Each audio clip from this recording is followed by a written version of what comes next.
So one of the things that I really, really enjoyed, some contacts of mine, and then it was verified from some other newspapers, was that the North Koreans, I'm very curious for your perspective of what the DPRK is providing in any success at all. But because the North Korean soldiers had never really had access to the internet before, they were more distracted by going on to, shall we say, some more uh, delicate parts, promiscuous parts of the internet, engorging themselves on those enjoyable experiences, pleasures. Um, that aside, what do you think about the North Korean element in this? Have they really made a sizable impact yet, or is it still too early to tell? No impact, other than maybe a small boost for morale for Russian forces and to give the Russian people hope that they're not standing alone. I have a unique experience because I lived in South Korea for 6 years. I Wow. lived there as an English teacher in a public school prior to joining the Air Force. So I've talked to a lot of South Koreans about the aspect and relations with the North Koreans. I've read some books, I've watched some movies and documentaries, and I'm convinced that these 10,000 North Korean soldiers, they're never returning. They're never going to be allowed to return home to the Hermit Kingdom. In North Korea, this is the closest we've ever come to achieving a true Orwellian state. Your thoughts and actions in North Korea are completely controlled by the Kim regime. They changed their language, just like the Ministry of Truth in 1984. They changed their Mm. language to prevent thought of rebellion or ever imagining a world without Kim Jong un as the living God.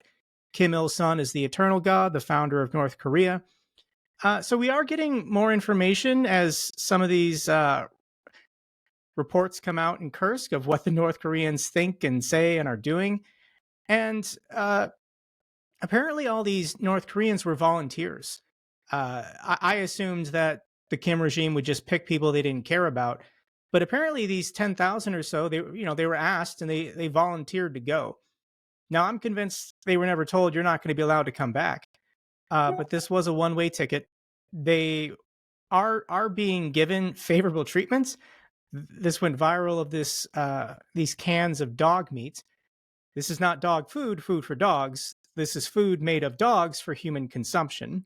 Mm. And this is an honor. This is a treat for these soldiers to get it. So a lot of these North Koreans trying to make friends with their new Russian allies were sharing the canned dog, and these Russian soldiers can't speak Korean, so they didn't understand what they were being fed. But as far as the optics, this is propaganda. 10,000 soldiers is a week and a half of casualties for the Russians. So on the battlefield, this doesn't solve their manning problem because of the cultural and the language barriers. These men have proven dangerous to the Russians as much as the Ukrainians. The North Koreans can't tell the difference between Ukrainians and Russians, and they just fire on anyone that doesn't look Korean to them. So I'm convinced North Korea is not really fully committed to this war. If they were, they would have announced to their nation what was happening. The only information you get is from state media in North Korea, and North Korean state media has yet to announce or mention that North Korean forces are now participating in this war between Russia and Ukraine. So this shows Mm. me they're not fully committed. Kim Jong-un is just running a test experiment. He wants to see how some of his troops, the ones who volunteered, they weren't forced apparently. He wants to see how these guys perform. And so far, no impact.